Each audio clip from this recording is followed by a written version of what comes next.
As in the case of our previous battle, guys, and our previous videos about combat, our goal is not to cover all the details of turn time and timestamps, but to give you an overview of the feature, as it is a crucial one in the game.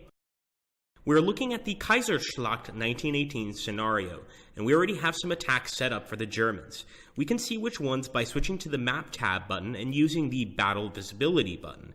The button is on the far right end of the map, second from the bottom. So we're going to go ahead and just jump through the Battle Visibility here, and as you can see, the screen is changing quite a bit to give us some more information.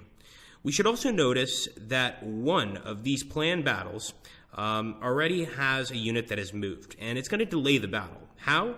Let's check the top right part of the screen at the unit panel. So as you can see, we're going to go ahead and select the unit here, and we're going to take a look at the upper right part of the screen. So as you can see, the unit is actually saying a 912 in the upper right corner to the right of the defense bar. The one shows that we are presently in round one of course being one of the 10 rounds within the turn, but the two grayed out rounds on the progress bar to its right show that we can expect to spend 2 rounds with the presently planned combats. You can use the planned combat dialog to identify which battle it is exactly.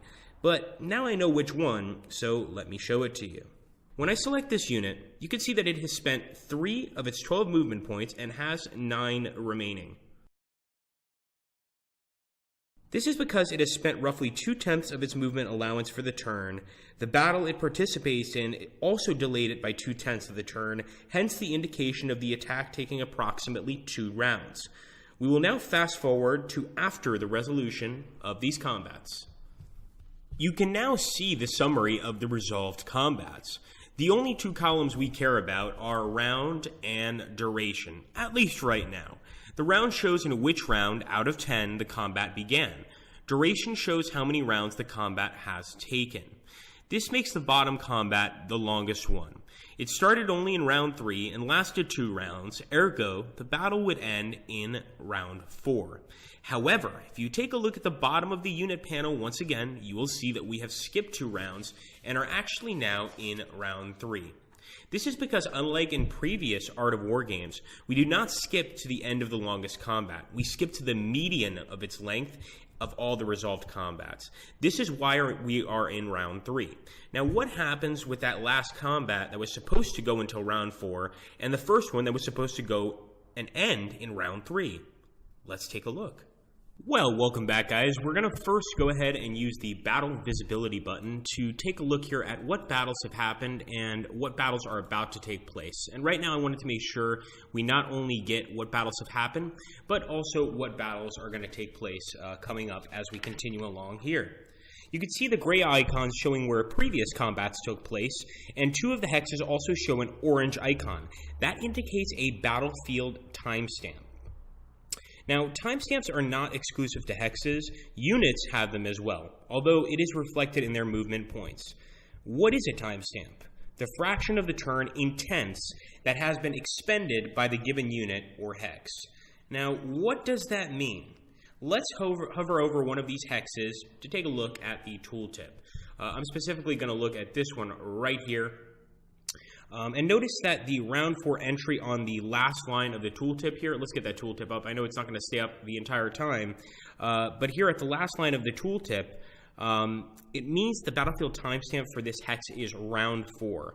Now, for movement, that means that every unit entering that hex will have its movement points reduced until the unit's timestamp matches the hexes. In this case, round 4 is 40% of the 10 rounds of the turn, so a unit would lose all movement points above 60% of its maximum. Now, for combat, all further combats in that hex will start from the round indicated by the battlefield timestamp. In closing, there are 2 things worth mentioning here. First, that overruns can create similar battlefield timestamps if the overrunning unit has spent too many movement points compared to the current round.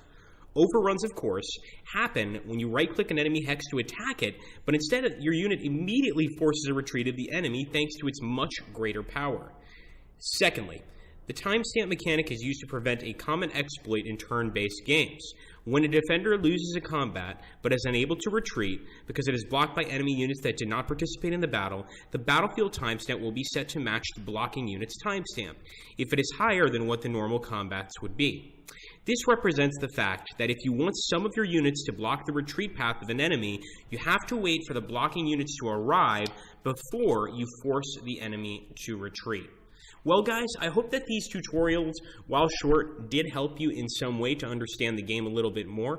Of course, we're really trying to get the basics out there, so if you want any more advice or any more specific tutorials, let us know which ones they would be, and we'll see if we can't crank those out as well. Well, this is Agrippa Maxenius. I hope you guys had fun. Thank you for watching, and have a great day.